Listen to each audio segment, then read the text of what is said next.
Hi, Andy XL back again with another NFXL podcast. And as I do every week, I'll look back and review the previous week's action. So this is week 5. And again, good week, bad week. So who had a good week, who had a bad week? Well, week 5 was a crazy week with some remarkable wins and losses that have changed the outlook for several teams going forward. So which teams turned this wacky week in their favour and came out grinning all over their faces, and which went to the bottom of the well and are stuck there? So, starting with the good week teams, the San Francisco 49ers kicked it all off on Thursday Night Football. Talk about overcoming adversity. The 49ers win over the Rams in LA without Brock Purdy, George Kittle, Brandon Ayuk, Ricky Pearsall, Joan Jennings, and a certain Mr. Bosa on defense. That's a win for the ages. It was a scheming masterclass from Kyle Shanahan, and what a night it was for Mac Jones and Kendrick Bourne. Yes, the Rams helped them out by playing like a team that thought this would be an easy win and then got the shock of their lives. But the significance of this win is potentially huge, as it is a short-handed in-division road win over their main rival for the division title, short-handed and puts them clear at the top of the NFC West and wins over each of the other three teams in the bag for tiebreaker purposes if they need them.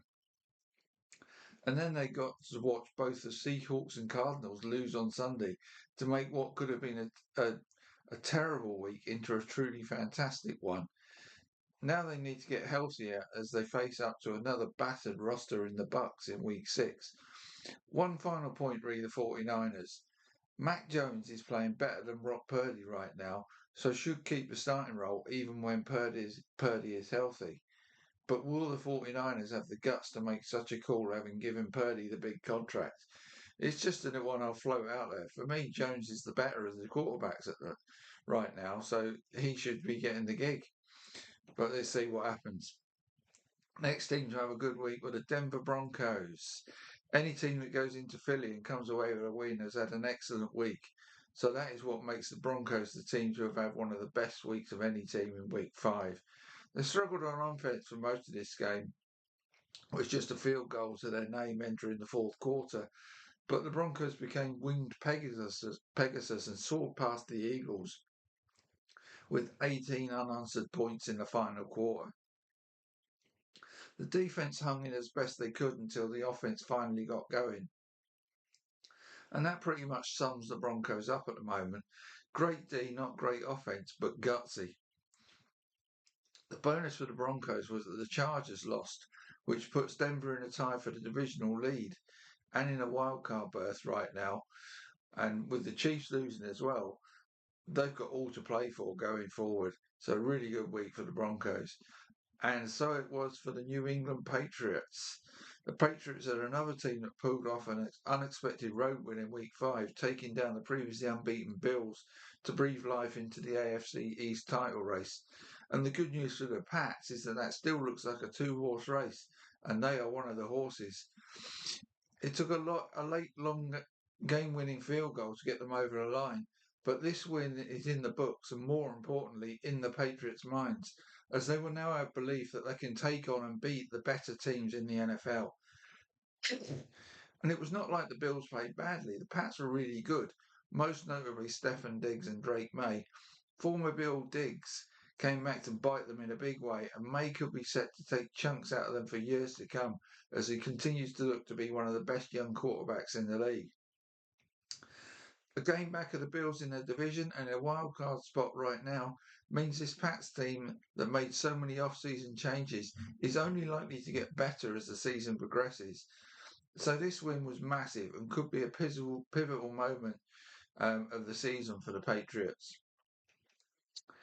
Another team to have a good week. Yet again, it's the Tampa Bay Buccaneers. Oops, they did it again, in the words of Britney Spears. The Bucks win another one late in the fourth quarter. Is that good play or good luck? The answer is a bit of both, but for me, it is more about their good play. Like the 49ers, the Bucks are finding a way to win despite a lengthy injury list and are doing so with some exceptional play, principally on offense. And Baker Mayfield and Emeka Egbuka are playing at levels nobody saw coming. The Bucks now have a 2.5 game lead in the NFC South are in a four-way tie at the top of the conference standings too. But they play two of the teams they are tied with in weeks 6 and 7, so they need to win at least one of them to keep rolling towards the postseason and getting healthy in time for a deep run if they can. If they beat both the 49ers and Lions in the next 2 weeks, then is there any stopping these Bucks? Next team to have a good week, the Indianapolis Colts. Who in the world thought that after 5 weeks the Colts would be in possession of the number one seed in the AFC? Well, after their third win of 20 points or more in 5 games, by a margin of 20 or more, I should say, that is where they are. And this beatdown of the Raiders was about as emphatic a win as you will see. Another fine error-free display from Daniel Jones, allied to a hat-trick of TDs by the superb Jonathan Taylor, allowed the Colts to pile on the points. And the defence were dominant too, with 4 sacks and 2 interceptions to make life easier for Jones and Taylor. Now, they are firmly in the race, that's for sure. Other teams will recognise the threat the Colts have to offer, and the Colts will need to step up to ensure they can cope with having a target on their backs. But right now, all is great for them as they await the arrival of the Cardinals in week 6 before a road trip at the currently faltering Chargers in week 7. But joining them at the top of their division are the Jacksonville Jaguars, following another surprise winner which came over the Chiefs. For a team, a win over the Chiefs for a team trying to become what the Chiefs are, that is title contenders, it is always of great significance. But to get that win via a 2-minute drill winning TD drive at the end of the game will lift the belief levels stratospherically. And that also applies to their quarterback Trevor Lawrence. It may not be the most stylish performance you'll ever see from Lawrence, and he made some bad mistakes in this game, but a late winning drive over Mahomes and co is something that not many get to brag about. Aside from its significance in terms of morale and self-belief for the Jags, it is also factually vital as it keeps them tied with the Colts atop the AFC South and ahead of the game wildcard-wise. With 2 more home games upcoming against the Seahawks and Rams, the challenge for Lawrence and the Jags now is to maintain the new levels they have found and not give up the ground they gained with this win by making sure they follow up on that highly impressive win. Another team in the same division to have a good week, the Houston Texans. They are trying to get back in the race for the division, but they're not having that easy with how the other teams are doing. But they're back in the wildcard race for sure, following an emphatic win over the injury-decimated Ravens in Week 5. This was a game both teams badly needed to have, as the loser fell to 1-4 and is faced with a mountain to climb. Having won it, the Texans are still fighting an uphill battle, 2 games back of the Colts and Jags in the AFC South, which effectively makes it a 3-game deficit because you've got 2 teams to catch, and currently 10th in the conference standings. But this win has kept the summit in sight for them ahead of their bye week.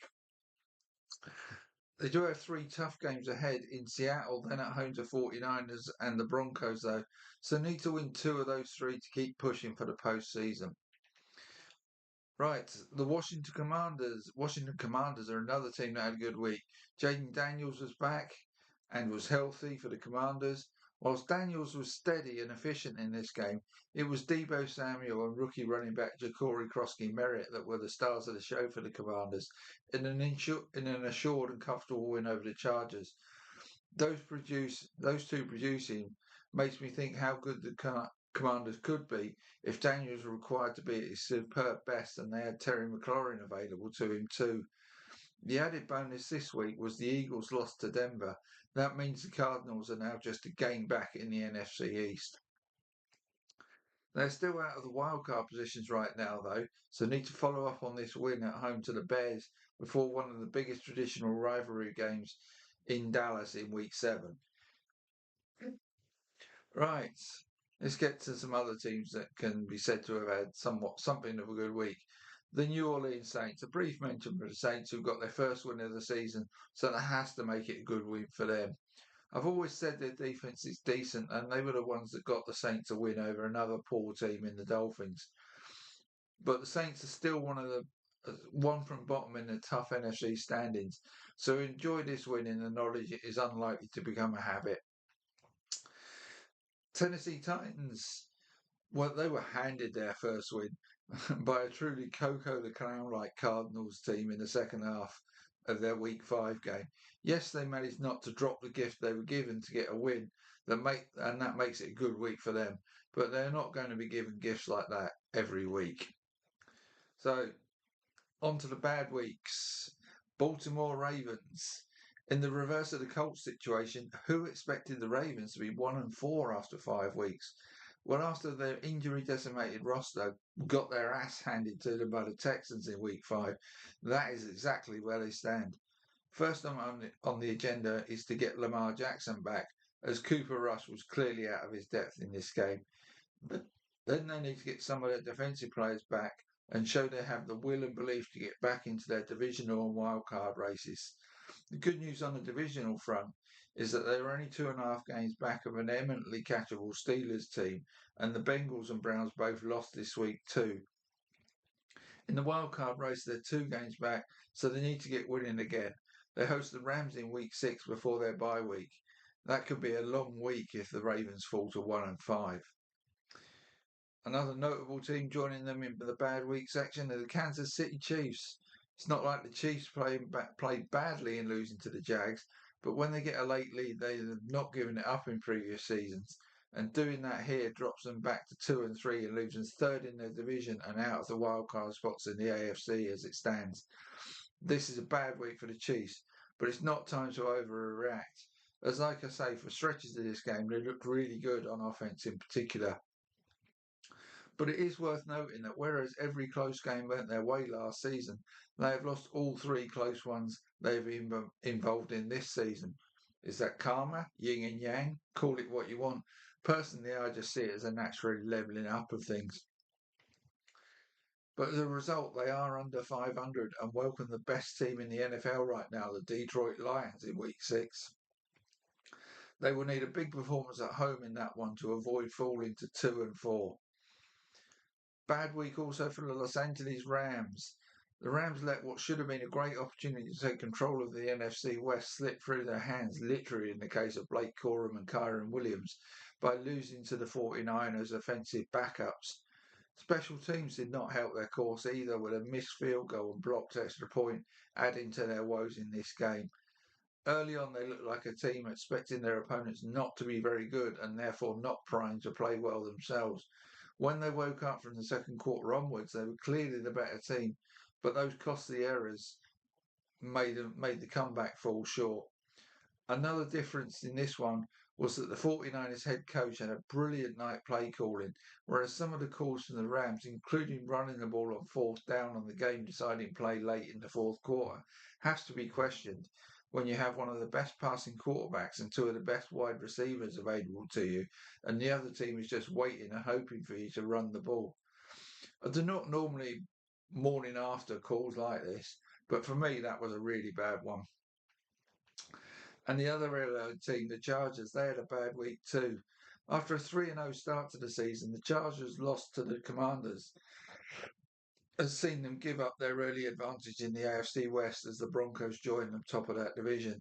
And injuries have really hurt them, notably to their O-line. And losing Amarian Hampton, the rookie running back in this game, did not help either. But this was not a good showing from the Chargers and Justin Herbert, having established a 10-point lead early, only to fail to add to their score after the first quarter. Herbert was sacked 4 times and threw a pick as he succumbed to the relentless pressure the Cardinals were able to put on him and this O-line. Other teams like the 49ers and Bucks are showing they can overcome adversity. The Chargers are not displaying those traits right now. If the Chargers do not get this O-line sorted and healthy, their decline could be set to continue, although week 6 at the Dolphins is a good opportunity to right this particular ship. And it was a bad week too for the Arizona Cardinals. I referred earlier to Coco the Clown-like Cardinals. Well, having taken control of the game against the winless Titans, they must have played a certain Judy Collins track at half-time, as what happened in the second half was beyond funny. The Judy Collins track is Sending the Clowns, by the way, if you didn't get it. And it built to a crescendo of hilarity in the 4th quarter, including Emery Joseph Grimaldi DiMarcado following the great example set by the Colts A.D. Mitchell last week by butterfingering a walking touchdown away that would have put the game to bed. Then enter Krusty the Clown and Sideshow Bob on defense, as Krusty got a pick, fumbled it for Sideshow Bob to kick into their own end zone for the Titans to fall on for a touchdown. Honestly, you could not write this stuff. We could, because I just did. Now, whilst the Clowns may have stolen the show here, now whilst the Clowns might have stolen the show here, ringmaster Kyler Murray once again struggled when pressured. I predicted this in the shape of Jeffrey Simmons being the only threat the Titans would offer in that regard, but he was enough to make Murray present another distinctly average performance as a passer. Anyway, this circus now heads to Indianapolis, where I bet the waiting Colts cannot wait for their arrival. And it was a bad week, another one for the Miami Dolphins. Not going to spend too much time on the fish. No Tyreek Hill, no win, and losing to teams like Carolina is not going to get you anywhere near the postseason. The Giants and the Jets, New York, New York, one win between them and in a dire state of mind. Both lost again in week 5. The Giants allowed the Saints to get their first win of the season. The Jets lost to the Cowboys, leaves them as the only winless team in the NFL, leaving one question on the lips of all football fans in the Big Apple. How soon is the draft? Philadelphia Eagles, bad week for them too. The Eagles looked like they were hitting top form when they beat the Bucks in week 4 and headed into the fourth quarter with a 14-point lead over the Broncos. They looked set for 5-0 and a happy place. But the offense faltered, apart from one deep shot to Saquon Barkley in the second half, allowing the Broncos to rally for a late comeback win. Now, there has been hesitancy to question the Eagles' offense whilst they were winning, but now it has to be questioned, particularly the lack of any significant running game in this one. No need to panic though, when you're 4-1 leading your division and sharing the lead in your conference, but the time for the Eagles to answer those questions is now here. 2 of their next 3 games are against the Giants, with a game against Minnesota sandwiched between them, followed by a week 9 bye. So 4-1 now, 6-2 or better still looks eminently possible, probable for the Eagles at the midpoint of the season, as long as they can answer the questions posed. That is right. And the final bad week team, the Las Vegas Raiders. It was not the loss, but the scale of it that makes this a bad week for the Raiders. And now they have to face up to considering the wisdom of giving a veteran journeyman quarterback in Geno Smith a $75 million contract, having seen him throw 9 picks in 5 games. The question there is, have they hamstrung their franchise with this contract and wasted an opportunity to maximise the talents of the likes of Brock Bowers and Ashton Gionte whilst they are on low-cost rookie deals? Well, week 6 at home to the Titans is now a must-win for the Raiders if they are to get their wildcard hopes back as a realistic aspiration. So that wraps up my review of week 5. Good week, bad week. I'll have a look at my power rankings and awards, MVP and Offensive Rookie of the Year in an upcoming piece. So keep watching for that. See you soon.